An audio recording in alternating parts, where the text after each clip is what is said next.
সবাই বলে ইব্রাহিম তুমি কি জানো না এগুলো কথা বলে না? সৈয়দনা ইব্রাহিম বলে যে এটা কথা কয় না, ওইটার পূজা করস কেন? নিতেন বিশ্বনবী পাটির মধ্যে সিজদা করতেন, আবার বিশ্বনবী সিজদা করে যখন দাঁড়িয়ে যেতেন মা আয়েশা আবার আগের মতো পা বিছিয়ে দিতেন। আল্লাহু আকবার। প্রিয় দর্শকবৃন্দ, আপনাদের সবাইকে জানাই আন্তরিক শুভেচ্ছা ও স্বাগতম।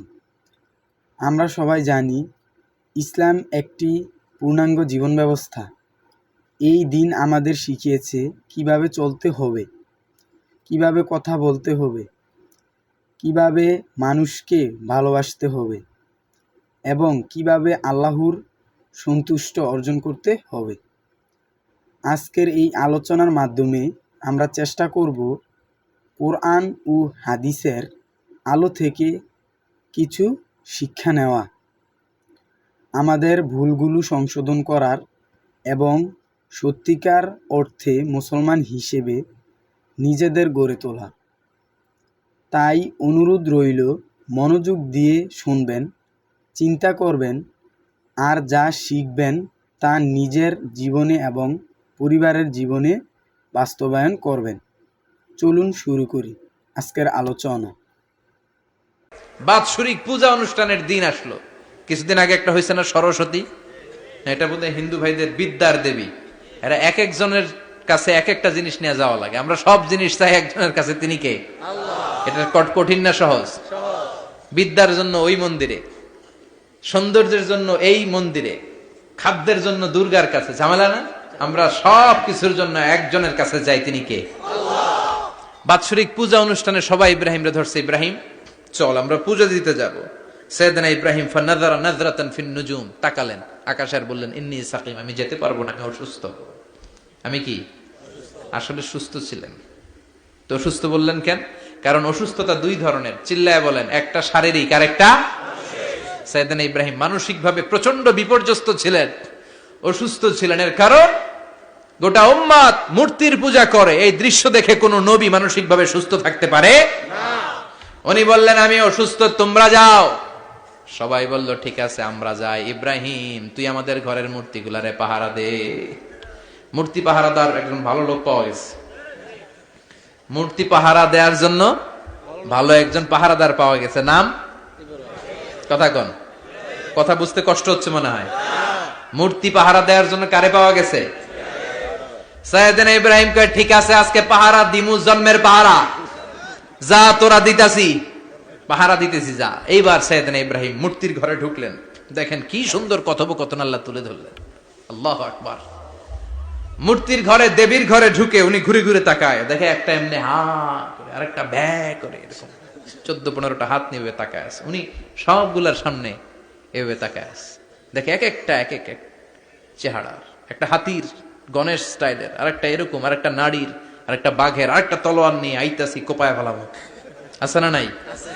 সবগুলোর সামনে যায়, যে যে দেখে আর অবাক হয় কত ধরনের খোদার কাছে এরা কত কিছু চায়। আর যে দেখে প্রত্যেকটার সামনে ডেজার্টস আইটেম, মিষ্টান্ন, এক একটার সামনে রসমালাই, এক একটার সামনে কালো জাম, লাল জাম, রসগোল্লা, চামচাম, দুধ মালাই, মালাই চপ, আছে না নাই? জিব্বায় পানি চলে আসছে নাকি? তো সাইয়েদনা ইব্রাহিম অবাক, কি রে এত মূর্তি, এত ডিজাইন, এত ভাবে এরা অঙ্গভঙ্গি করে আছে, এত খাবার দেয়া, খায় না কেন? সাইয়েদনা ইব্রাহিম ভাবলেন মনে হয় নাগাল পাই না, আমি একটু তুল্লা ধরি। উনি রসমালাইয়ের বাটিটা নিয়ে যেটা হা করে আছে ওইটার সামনে যায়, কয় খা। কি কয়? বানাই কইতেছি মনে হয়। ফারাগা ইলা আলিহাতিম, মূর্তিগুলোর কাছে গেলেন। ফাকালা আলা তাকুলুন, খাবি না? ওই খাবি না ডারে আমি কিছু খা, কোরআন থেকে বলছি, ঠিক কি না? উনি ভাবলেন ওরা হয়তো খেতে পারে না, নাগাল পাচ্ছে না, কিংবা আমারে দেখে লজ্জা পাচ্ছে।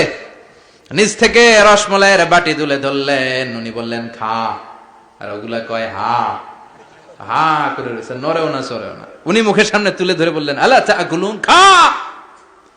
সবগুলার সামনে গেলেন, খা খা, কেউ খায় না, ওগুলো হা করে আছে। সাইয়েদনা ইব্রাহিম বললেন খা, কেউ কথা কয় না। উনি বললেন খাবি না কেন, তাইলে কথা ক। এই যে কষ্ট করে উড়াইলি, মুখের সামনে দিলাম, খাবি না কেন, কথা বল। আলা তাকুলুন, খাবি না কেন, কথা বল। মা লাকুম লা তাতাকাল্লামুন, খাবি না কেন। মা লাকুম লা তানতিকুন, হয় খা নয় কথা ক। বলতেই লাগলেন খা খা, প্রত্যেকটা মূর্তির সামনে গেলেন, খা, ওগুলা করে আছে হা, কোনো কথা কয় না। কয় কেন খাবি না, তাহলে কথা ক। খায়ও না, কথাও কয় না। আপনার ছেলে বায়না ধরছে, আব্বা চানাচুর খাম। কি খাম? চানাচুর কিনে দিলেন, এই নে চানাচুর। এখন চানাচুর খায় না। কিরে বাপ খাবি না কেন, কথাও কয় না। খায়ও না, কথাও কয় না। এখন বাকি আছে কোনটা? কথা কর।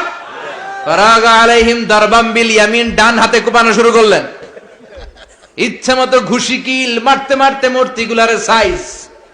ফারাগা আলাইহিম দারবাম বিল ইয়ামিন, এক একটা নবীর হাতে জান্নাতি শক্তি দিয়েছে কে? খা নাইলে কথা ক, খায় না, কথাও কয় না, বাকি আছে। মায়ের মারতে শুরু করলেন, মারতে মারতে সব শেষ। তারপরে খুঁজে পেলেন একটা কুড়াল। কি পাইলেন? কুড়াল দিয়ে মারতে আরো সুবিধা, খালি এটারে এভাবে মারে, ওইভাবে মারে। মারতে মারতে যতগুলো মূর্তি ছিল সবগুলো মেরে বড় মূর্তিটার গায়ে মারতে যাবে, in the mean time stop, কয় না এটারে মারো না। ফাজআলাহুম জুদাদান, সবগুলারে টুকরা টুকরা। ইল্লা কাবীর আল্লাহুম, বড়টা ছাড়া ওইটারে রেখে দিলেন।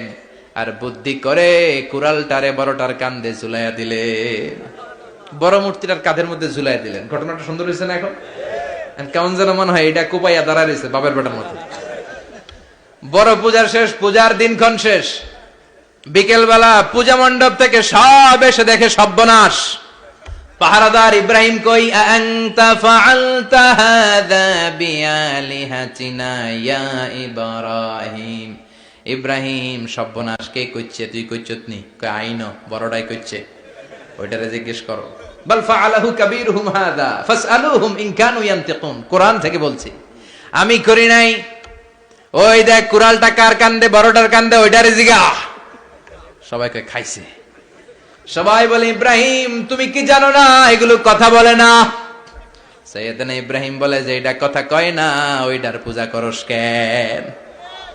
যেটা কথা বলে না, যেটা নিজেরাই নিজেদেরকে মায়ের থেকে বাঁচাতে পারে না, নিজেরাই নিজেদেরকে রক্ষা করতে পারে না, তোরে কিভাবে রক্ষা করবে? এগুলোর পূজা কেন করিস? ফাবুহিতাল্লাযী কাফার, কারো কোনো জবাব নাই, লা জবাব। সবাইকে ইব্রাহিম তুই বড্ড বেড়ে গিয়েছিস, তোরে নমরুদের কাছে নেওয়া হবে। রশি দিয়ে পেঁচিয়ে নমরুদের কাছে নেওয়া হলো। নমরুদের নাম শুনছেন? শোনেন নাই বোধহয়। শোনেন নাই? পৃথিবীতে 4 জন বাদশা ছিল, যারা গোটা বিশ্বের বাদশা। গোটা বিশ্বের 2 জন কাফের, 2 জন মুমিন। মুসলমানের একজন হচ্ছে জুলকারনাইন, আরেকজন হচ্ছে সাইয়েদনা সুলাইমান। কাফেরের একজন হচ্ছে বাখতানাসার, আরেকজন হচ্ছে নমরুদ। এই নমরুদের কাছে নিয়ে যাওয়া হলো রশি দিয়ে বেঁধে। এবার নমরুদের সাথে কি ডায়ালগ মারছে এটা তো আর কোরআনে নাই। কথা কন, এটাও আছে। নমরুদ বলে, ইব্রাহিম শুনলাম তুমি নাকি আমাদের খোদাগুলোরে মারছো, তুমি নাকি কোন আল্লাহর ইবাদত করো, তুমি নাকি কোন নতুন রবের তথ্য নিয়ে আমাদের বাবেল নগরীতে আগমন করেছো। আমি ছাড়া কোনো খোদা আছে বলে তো আমি শুনি নাই। এই বাবেল নগরীতে আমি ছাড়া কোনো খোদা আছে আজকে নতুন শুনলাম। কে তোমার খোদা? কি তার পাওয়ার? এবার ডায়ালগ মারা শুরু করলেন সাইয়েদনা ইব্রাহিম। সাইয়েদনা ইব্রাহিম বললেন, রব্বি আল্লাযী ইউহয়ী ওয়া ইউমীত। আমার রব এমন রব যিনি জীবন দেয় আবার মরণও দেয়। জীবন দেয় কে? মরণ দেয় কে? নমরুদ বলে, তাই তোমার আল্লাহ জীবন দেয় মরণ দেয়? আনা উহয়ী ওয়া উমীত। এবার নমরুদ ডায়ালগ মারতেছে, খালি ডায়ালগ। আনা উহয়ী ওয়া উমীত, আমিও তো জীবন দেই, আমিও তো মরণ দেই। সাইয়েদনা ইব্রাহিম বললেন, তুমিও যদি আমার আল্লাহর মতো জীবন দাও মরণ দাও তাইলে দেখাও। নমরুদ জেলখানা থেকে 2 জন ফাঁসির আসামিকে ধরে আনলো। ধরে এনে একটা ধারালো ছুরি নিয়ে প্রথম আসামির পেটের ভিতরে ধা করে ছুরিটা ভরে দিয়েছে। ফিনকি দিয়ে রক্ত ছুটলো। লোকটা ছটফট ছটফট ছটফট করতে করতে দুনিয়া থেকে বিদায়। এবার পেট থেকে ছুরিটা বের করে দ্বিতীয় আসামির পেটের মধ্যে ঢুকাতে যাবে ধা করে। In the mean time stop, ঢুকায় নাই। পেটে ঢুকাইতে যে ঢুকায় নাই। কয়, ইব্রাহিম এই যে দেখো, তোমার সামনে প্রথম লোকটারে আমি মৃত্যু দিলাম, আর এটারে মৃত্যুর পথ থেকে বাঁচাই এটারে আমি জীবন দিলাম। প্রথমটারে দিলাম জীবন, পরেরটারে দিলাম, প্রথমটারে দিলাম মরণ, পরেরটারে দিলাম জীবন। তোমার রব যে যেরকম করে জীবন দেয় আর মৃত্যু দেয়, আমিও জীবন দেই, আমিও মৃত্যু দেই। চিল্লায় পড়েন নাউযুবিল্লাহ। সাইয়েদনা ইব্রাহিম বিপদে পড়ে গেলেন। তাই তো আসলেই তো প্রথম লোকটারে মৃত্যু দিল, দেয় নাই?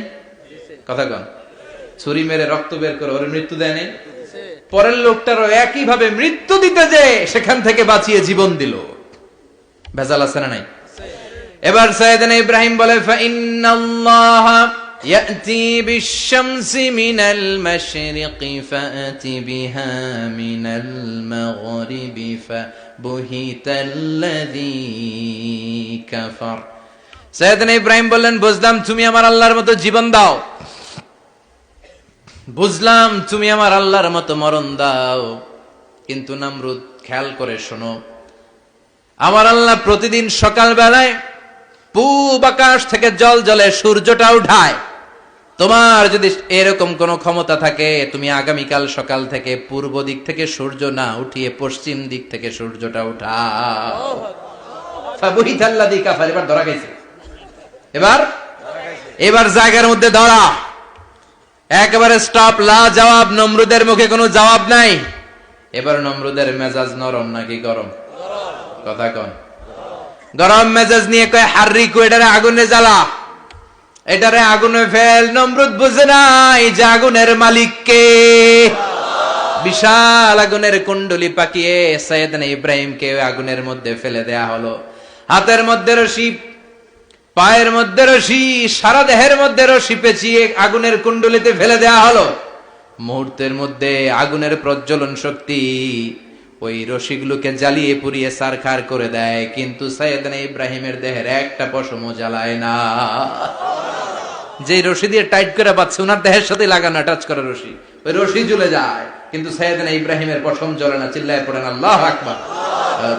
যদি তোমাদের মাঝে কেউ ইব্রাহিমের মতো ঈমান আনিতে পারো, অগ্নিকেও পুষ্প বলে পরিণত করিতে পারো, ঠিক কিনা? মুসার মতো ঈমান হলে রাস্তা হবে সাগর জলে, ইউসুফের মতো ঈমান হলে একে একে দরজা খোলে। সাইয়েদনা ইব্রাহিমের মতন ঈমান যদি আজও থাকে বিদ্যমান, অগ্নিকুণ্ডে দেখতে পাবে খুবসুরত এক ফুলবাগান, ঠিক কিনা? ওই ঈমানটা দরকার। ওই ঈমান যদি ঈমানের মতো হয়, আগুনের কুণ্ডলকে ফুলবাগান বানিয়ে দিবে কে? আল্লাহ। সাইয়েদনা ইব্রাহিম বসে রইলেন। নমরুদ কয়, আরো আগুন জ্বালা, এলাকার বড় বড় গাছগুলো, তক্তাগুলো কেটে আগুনের কুণ্ডলিতে ফেল। তক্তা লাকড়িগুলো আগুনের কুণ্ডলিতে ফেলা মাত্র দাউ দাউ করে লাকড়িগুলোকে, তক্তাগুলোকে আগুন জ্বালিয়ে দেয়, কিন্তু সাইয়েদনা ইব্রাহিমকে জ্বালায় না। সুবহানাল্লাহ। আগুনের মালিক কে? ওই আল্লাহ আজও আছে না নাই? তিনি আগুনরে অর্ডার করলেন, সৃষ্টির শুরু থেকে তোকে একটা ধর্ম দিয়েছি, সব জ্বালিয়ে দেয়া, পুড়িয়ে দেয়া, আজকে কয়েকদিনের জন্য তোর ধর্মটাকে আমি স্টপ করে দিলাম। চিল্লায় পড়েন আল্লাহু আকবার। يا نار كوني بردا وسلاما على إبراهيم।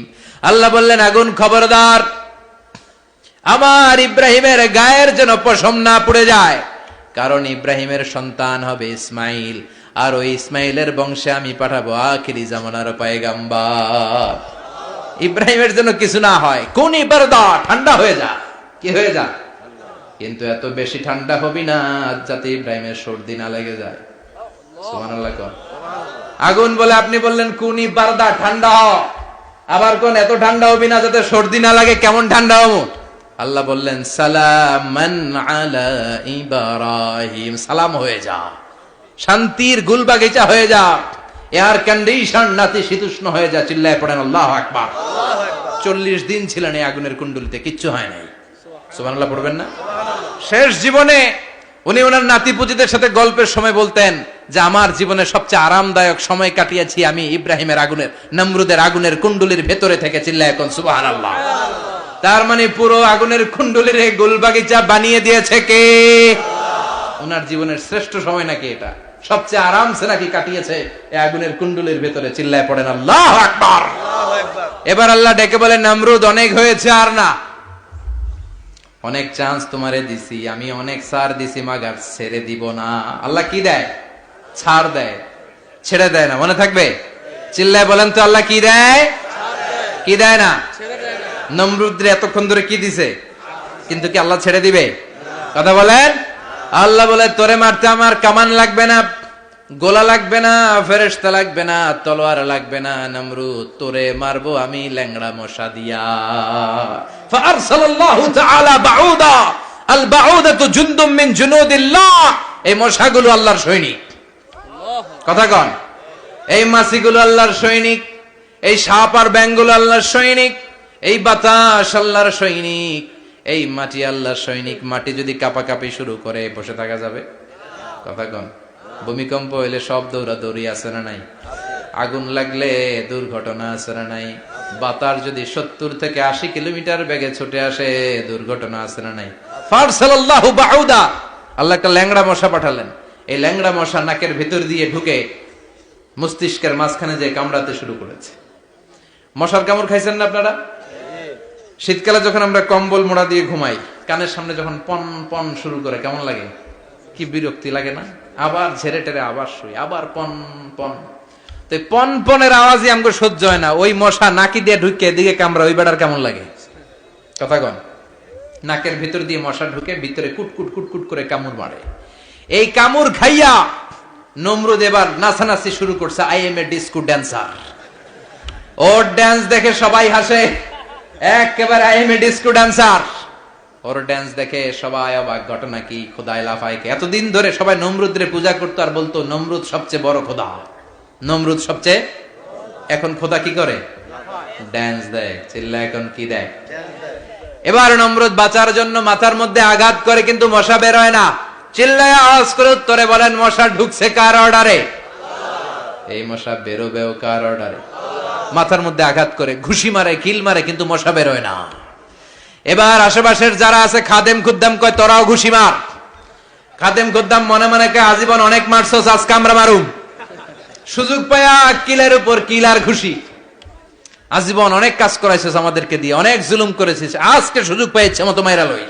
খাদেম খুদ্দাম ওরাও কিল ঘুষি। ঘুষাইতে ঘুষাইতে চেহারার মানচিত্র পাল্টাই দিছে, মাকার মশা বের হয় না। এই মশা ঢুকছে কারা দেশে?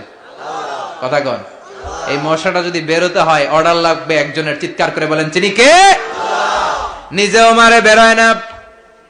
খাদেম খুদ্দামরা মাথার মধ্যে কিল ঘুষি মারে, বেরোয় না। নমরুদ কয় এবার আমারে জোতা মার। কি মার?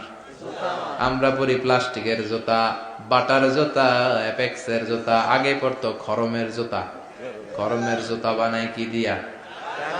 কথা কন।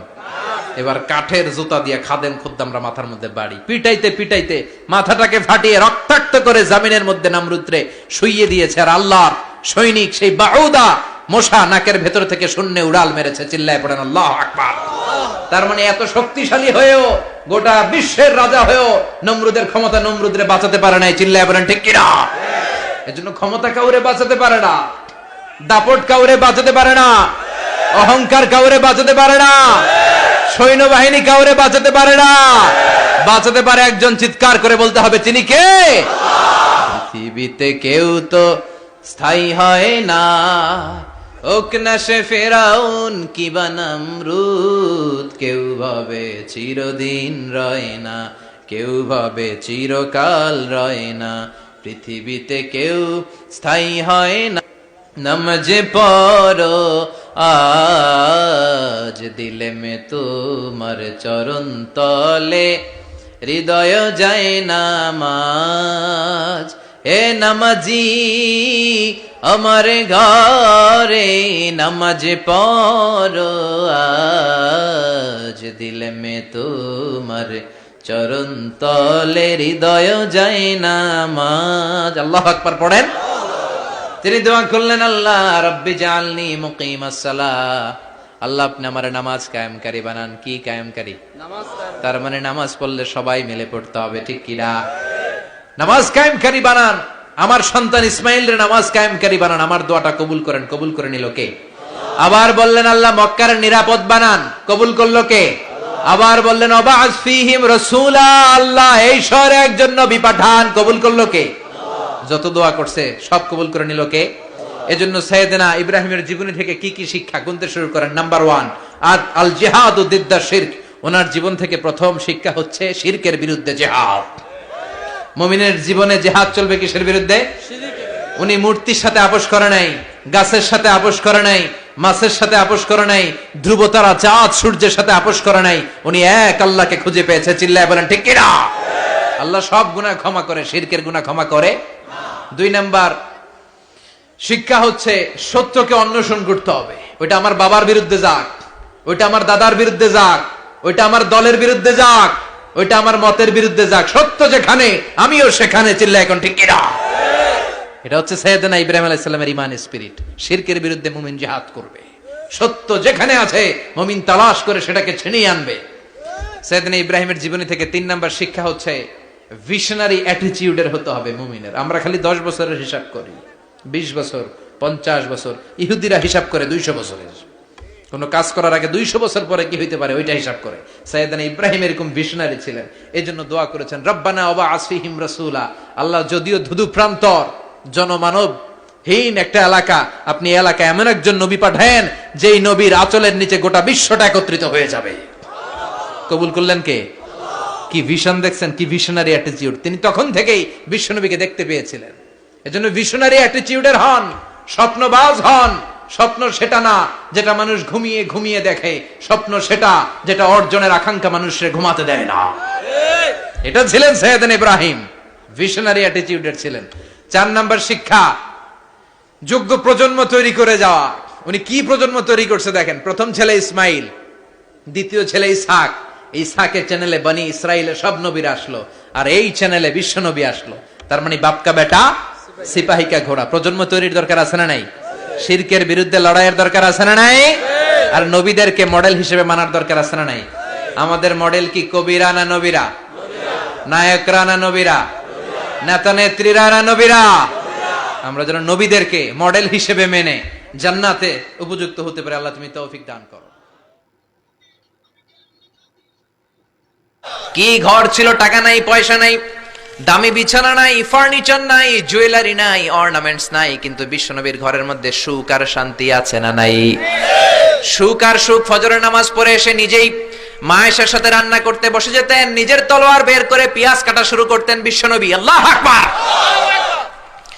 বিশ্বনবী গ্লাসের যেই মা আয়েশা গ্লাসের যেই জায়গায় ঠোঁট লাগিয়ে মুখ লাগিয়ে পানি পান করতেন, ওই জায়গাটা খুঁজে খুঁজে বিশ্বনবী আবার ওই জায়গায় ঠোঁট লাগিয়ে পানি পান করতেন। কোন সুবহানাল্লাহ। আবার গোশত খাওয়ার পর বিশ্বনবীর স্ত্রী মা আয়েশা হাড্ডি চষতেন, চষে ফেলে দেওয়া হাড্ডিটা বিশ্বনবী আবার হাতে নিয়ে চষা শুরু করতেন। আল্লাহু আকবার।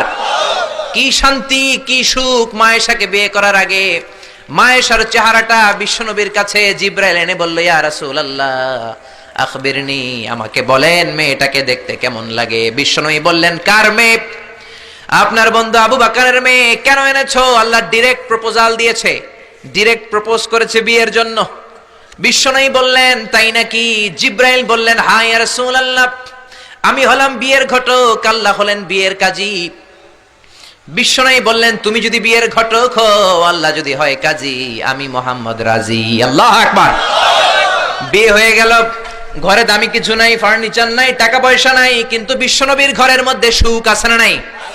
বিবিদেরকে এত ভালোবাসতেন, কোনোদিন মারামারি করেন নাই, যৌতুকের জন্য পিটান নাই, কোনোদিন গায়ে হাত তোলেন নাই। কোন ঠিক কিরা? এক একজনকে বিশ্বনবী প্রাণ ভরে ভালোবাসতেন। বিবিরাও বিশ্বনবীর কাছে আবদার করতেন, নানা ধরনের আবদার। বিশ্বনবী সেগুলো পূরণের চেষ্টা করতেন। আবার মাঝে মাঝে রাত্রিবেলা মা আয়েশার সাথে দৌড়াদৌড়ির প্রতিযোগিতা করতেন। কোন সুবহানাল্লাহ। সহিহ হাদিস, মা আয়েশা তখন চিকন ছিল। তাহাজ্জুদের সময় বিশ্বনবী উঠে মা আয়েশারে বললেন, আয়েশা, ও আমার কলিজার টুকরা হুমায়রা। মা আয়েশাকে আদর করে বিশ্বনবী হুমায়রা বলতেন। হুমায়রা মানি যেই মহিলা রেগে গেলে, খুশি হয়ে গেলে, রাগের চোটে, খুশির চোটে দুইটা গাল আনার ফলের মতো টকটকে লাল হয়ে যায়। কোন সুবহানাল্লাহ। মা আয়েশা রেগে গেলে গালগুলো লাল হয়ে যেত, গাল দুইটা টকটকে লাল আকার ধারণ করত। বিশ্বনবী তাকে হুমায়রা বলতেন, হুমায়রা, মদিনাতে কেউ জেগে নাই, চলো না আমরা দৌড় দৌড় খেলি। মা আয়েশা মহা খুশি, কারণ সব বিবিরাই চায় স্বামীরা একটু রোমান্টিক হোক। কোন ঠিক কিনা? সব বিবিরাই চাক স্বামী আমার দিকে স্পেশাল নজর দেখ। সব বিবিরা চায় স্বামী আমাকে নিয়ে পারলে একটু রেস্টুরেন্টে ঘুরতে যাক, স্বামীরা পারলে আমারে একটু বেড়াতে নিয়ে যাক, এরকম আবদার বিবিদের কাছে আছে না নাই? কিন্তু এমন অনেক স্বামী খুঁজে পাবেন বছরের পর বছর যায় বিবিরে সালামও দেয় না, আছে না নাই? খিটখিটে মেজাজ, মেজাজ দেখায়, ধমক দেয়, আবার যৌতুকের জন্য পিটায়, আছে না নাই? জোরে বলেন, আছে না নাই? শয়তান দিল যৌতুক, কোরআন দিয়েছে মোহর, আমরা এখন মোহর ছেড়ে দিয়ে যৌতুকের পেছনে হাঁটি। জোরে বলেন ঠিক কিনা? যৌতুকের চেয়ে জঘন্য অপরাধ সমাজে নাই। কুকুরের গোশত খাওয়া যত গুনাহ, যৌতুক তার চেয়েও বেশি গুনাহ, ঠিক কিনা? কুকুরের গোশত খেলে একটা গুনাহ হয়, হারাম খাওয়ার গুনাহ হয়, কিন্তু যৌতুক খেলে দুইটা গুনাহ হয়। এক হলো হারাম খাওয়ার গুনাহ, দুই হচ্ছে শ্বশুর বাড়ির উপরে জুলুম করার গুনাহ। জোরে বলেন ঠিক কিনা? মা আয়েশা বললেন, ইয়া রাসূলুল্লাহ, আমি দৌড়াদৌড়িতে রাজি। বিশ্বনবী বললেন, লেটস স্টার্ট দ্য কম্পিটিশন, চলো কম্পিটিশন শুরু করে। ওই যে মদিনার মসজিদের পাশে বড় একটা পিলার দেখা যায়, ওই পিলারের মধ্যে কে যে আগে ধরতে পারে রে আয়েশা, চলো আমরা দৌড় দেই। বিশ্বনবী বললেন, ওয়াহিদ ইসনাইনি তালাতা, 1 2 3 লেটস গো, চলো দেই দৌড়। বিশ্বনবী অপেক্ষাকৃত মোটা ছিলেন, মা আয়েশা চিকন ছিলেন। মা আয়েশা দৌড় দিলেন, বিশ্বনবীকে পেছনে ফেলে ওই পিলার ধরে মা আয়েশা ফার্স্ট হয়ে গেলেন। কোন সুবহানাল্লাহ। মা আয়েশা মহা খুশি, খিলখিলিয়ে হাসছেন। বিশ্বনবী মুচকি হাসতেন। আমার নবী কখনো খিলখিলিয়ে হাসেন নাই, আমার নবী সব সময় মুচকি হাসতেন। মুচকি হাসলে বিশ্বনবীর ঠোঁটও দেখা যেত, হালকা একটু দাঁতও দেখা যেত। পরে আল্লাহু আকবার, সব সময় তিনি তাবাসসুম পছন্দ করতেন। বিশ্বনবী বললেন, ঠিক আছে, আনতিল ফাইজা, তুমি বিজয়ী হয়েছো। তার ঠিক 6 বছরের পরের ঘটনা। এই 6 বছরের ব্যবধানে মা আয়েশার আগের মতো চিকন নাই, মা আয়েশারে মোটা বানিয়ে দিয়েছে কে? আবার 6 বছর পরে বিশ্বনবী তাহাজ্জুদের সময় উঠলেন, মা আয়েশারে ডেকে বললেন, আয়েশা, মদিনার কোন লোক জেগে নাই, সবাই ঘুমিয়ে আছে, চলো আজকে রাতেও দৌড় দৌড় খেলি। মা আয়েশা বললেন, আমি রাজি, চলেন শুরু করে দেই। বিশ্বনবী আবার ওই জায়গায় যেয়ে দাঁড়ালেন, বললেন, ওই যে মসজিদে নববীর পিলার দেখা যায়, কে কার আগে পিলার ধরতে পারে? রেডি, আমরা শুরু করে দেই, 1 2 3 স্টার্ট, গো।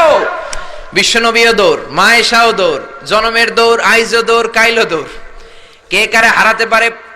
বিশ্বনবী আগের মতোই আছেন, কিন্তু মা আয়েশারে মোটা বানিয়ে দিয়েছে কে? এবার আর বিশ্বনবী চান্স দেন নাই মা আয়েশারে। বিশ্বনবী ওই দিন আসলে ইচ্ছা করে হারেন নাই, মা আয়েশারে জিতানোর জন্য দেরিতে গিয়েছেন। কোন ঠিক কিনা? আমার নবী যদি শক্তি দিয়ে দৌড়ায়, নবীর সাথে কেউ দৌড়ে জিততে পারে না। জোরে বলেন ঠিক কিনা? মদিনাতে বিশ্বনবী যখন ঘোড়া হাঁকাতেন, সাহাবীরা বলতেন 1 মিনিটের মধ্যে, আধা মিনিটের মধ্যে বিশ্বনবীর ঘোড়া যে কত সামনে চলে যেত। সামনে আমরা ধোয়ার বালি দেখতাম, বিশ্বনবীরে খুঁজে পাওয়া যেত না। আল্লাহু আকবার। আবার তিনি যখন ওট হাঁকাতেন, পাগলের মতো বাতাসকে পেছনে ফেলে ওটগুলো দৌড়াতো। আদবা আর কসওয়া, আদবা আর কসওয়া, এই দুইটা ওট নবী ব্যবহার করতেন। নবী কি ব্যবহার করতেন এগুলো জানেই না। সালমান খান কোন ব্র্যান্ডের টিস্যু দিয়া টয়লেটে যায় এটাও জানে। কোন নায়ক কি করে, সাকিব আল হাসান কোন ড্রিঙ্কস খায় এরকম মাসেল বানাইছে, সবার মুখস্থ আছে না নাই? এরপরে মাশরাফি কেমনে পেস বল করে, ওই প্র্যাকটিস আছে না নাই? কে কেমন কি করে সব মুখস্থ, কিন্তু নবীরা কেমন চলতেন, নবীদের সুনান কি ছিল, এটা আমাদের জানা নাই। জোরে বলেন ঠিক কি না? বিশ্বনবী যদি দৌড়ের মতো দৌড় দেয়, কেউ পারে না। এমন শক্তি আল্লাহ বিশ্বনবীর মাসলের মধ্যে দিয়েছেন, কাউরে একবার ধরলে খবর, আছে না নাই? মক্কার সবচেয়ে বড় কুস্তিগিরের নাম হলো রুকানা। রুকানার সাথে কুস্তিতে কেউ পারে না। সাহাবীরা বললেন, ইয়া রাসূলুল্লাহ, ইয়া হাবিবাল্লাহ, কোনদিন আপনি রুকানার কাছে যাবেন না, কেননা রুকানা হলো সবচাইতে বড় কুস্তিগির, রুকানা কুস্তি দিলে আপনি পারবেন না। কিন্তু বিশ্বনবীর দাওয়াত তো কোনো গুটি কয়েক মানুষের জন্য নয়, সবার জন্য, ঠিক কি না? সবার জন্য দাওয়াত দিতে হবে। বিশ্বনবী ফজরের নামাজের পরে সাহাবাদের চোখকে ফাঁকি দিয়ে রুকানার কাছে চলে গেল। রুকানার কাছে যে বলল, ইয়া রুকানা, আসলিম তাসলাম, ইসলাম ধর্ম গ্রহণ করো, শান্তি দিবে কে? রুকানা বলে, ধর্ম গ্রহণ করব না, একটা শর্তে করতে পারি, কুস্তিতে মুসারাআতে যদি আমাকে হারাতে পারো, আমাকে যদি কুস্তি খেলে হারিয়ে দিতে পারো, তাহলে আমি কালিমা পড়ে নেব। বিশ্বনবী বললেন, আমি তো কুস্তি লাগি না, আমি কাউরে মারি না, তবে জাহান্নামের মাইর থেকে বাঁচানোর জন্য আমি এসেছি। বলেন ঠিক কি না? রুকানা বলে, না না, আমি রাজি হব না, আমাকে হারিয়ে দিতে পারলে তবেই আমি কালিমা পড়তে রাজি। বিশ্বনবী দয়ার নবী, মায়ার নবী, একটা লোক যদি জাহান্নামের আগুন থেকে বাঁচে, এইটা বিশ্বনবী বেশি বেশি চাইতেন। বিশ্বনবী রাজি হয়ে গেলেন। এবার কুস্তি লাগার পালা। রুকানা একটা হাফ প্যান্ট পরে পজিশন নিচ্ছে। রেসলিং খেলা দেখেন নাই? ডোনাল্ড ট্রাম্পের ট্রাম্প টাওয়ারের ভিতরে এডি খেলে। গায়ের মধ্যে তেল মেখে কুস্তিতে পজিশন নিচ্ছে। বিশ্বনবী পজিশন নেয় না, রুকানা লাফায়, আমার নবী লাফায় না। বিশ্বনবী রুকানারে ডেকে বলল, রুকানা লাফাও কেন? রুকানা বলে, এই খেলা খেলতে হলে সবার লাফাতে হয়, তুমি লাফাও না কেন? মোহাম্মদ তুমিও লাফাও। বিশ্বনবী বললেন, আমি লাফালাফি পছন্দ করি না। আমার নবী সেলাইবিহীন লুঙ্গি ব্যবহার করতেন। সেলাই ছাড়া লুঙ্গি পরে যদি কেউ লাফালাফি করে বাতাসে সতর খুলে যাওয়ার সম্ভাবনা আছে না নাই? বিশ্বনবী লাফালাফি করেন না, দাঁড়িয়ে আছেন। রুকানা বলে, মোহাম্মদ তুমি আগে বক্সিং মারো। বিশ্বনবী বললেন, আমি কাউরে মারি না, কারণ আমারটা খাইয়া হজম করার যোগ্যতা কারো নাই, ঠিক কি না? বিশ্বনবী বললেন, আমি মারবো না, তুমি মারো। রুকানা বলে, তুমি মারো। রুকানারাও রাজি করাতে পারেন না। বিশ্বনবী বক্সিং মারেন নাই। বিশ্বনবীর মুবারক ডান হাতটা নিয়ে রুকানার বাম কাঁধের মধ্যে টাচ করে বিশ্বনবী বললেন, ও রুকানা, এত লাফাও কেন? এত লাফাও কেন? বিশ্বনবী ডান হাত দিয়ে কাঁধের মধ্যে ধরতে দেরি, মুহূর্তের মধ্যে রুকানা বেহুশ হয়ে যায়। আল্লাহু আকবার। সবাই রুকানার মাথার মধ্যে পানি ঢেলে হুশ করে বলে, রুকানা তুই তো বড় শিয়ানা। ওরে রুকানা তুই তো বড়, তোর শিয়ানাগিরি গেল কই? আব্দুল্লাহর বেটা মোহাম্মদ তোরে ঘুষি দেয় নাই, কিক মারে নাই, বক্সিং মারে নাই, শুধু একটু ধরেছে, বেহুশ হলি কেন? রুকানা বলে, আরে তোরা তো জানিস না, তোরা কিছু দেখিস নাই। তোরা দেখেছিস মোহাম্মদ হাত দিয়ে আমার গায়ের মধ্যে ধরেছে, আসলে ওইটা হাত ছিল না। আমার মনে হয় গোটা উহুদ পাহাড়টা এসে আমার কাঁধের উপরে চেপে বসেছে। জোরে কোন সুবহানাল্লাহ। বিশ্বনবী রুকানাকে বললেন, রুকানা তুমি তো হেরে গেলে, এবার কালিমা পড়ো। কয়, না না, আমি রেডি আছিলাম না, তুমি আগে ধরছো। মুনাফিকেরা মিথ্যা বলে, জোরে বলেন ঠিক কিনা? কাফিরেরা মিথ্যাবাদী হয়। বিশ্বনবী বললেন, ঠিক আছে তাহলে আবার লাগবো। রুকানা বলল, তুমি মারো। বিশ্বনবী বললেন, প্রথমটা আমি মেরেছি, এইবার তুমি মারো। রুকানা বলে, আমি মারবো না, তুমি মারো। বিশ্বনবী আবার রুকানাকে ধরলেন। মুহূর্তের মধ্যে রুকানা আবার বেহুশ হয়ে যায়। সুবহানাল্লাহ কইতে বললেন না? হুশ ফিরানো হলো। আবার সবাই মাথায় পানি দেয়। আর জেগে ওঠার পরে বলে, রুকানা তুই তো বড় শিয়ানাগিরি গেল কই? রুকানা বলে, আবার ওই যে উহুদ পাহাড় আমার কাঁধের উপরে চেপে বসেছে, তোমরা তো খালি চোখে দেখো নাই। বিশ্বনবী বললেন, এবার কালিমা পড়ো। রুকানা বলে, না না, আমার পেটে ক্ষুধা ছিল, আমার গায়ে শক্তি কম ছিল, আমি প্রস্তুত ছিলাম না, পেট ভরে খাবো, খেয়ে দে তোমার সাথে আবার লাগুম। দাইন দাইন তিন দাইন। দাইন দাইন কয় দাইন? খেলা এরকম বলে না অনেকে, দাইন দাইন তিন দাইন, আবার লাগবো, আবার খেলা হবে। আবার বিশ্বনবী ধরলেন, আবার বেহুশ। বিশ্বনবীকে তোরে আর কত বেহুশ করুম? এজন্য আমার নবীর গায়ে শক্তি আছে না নাই?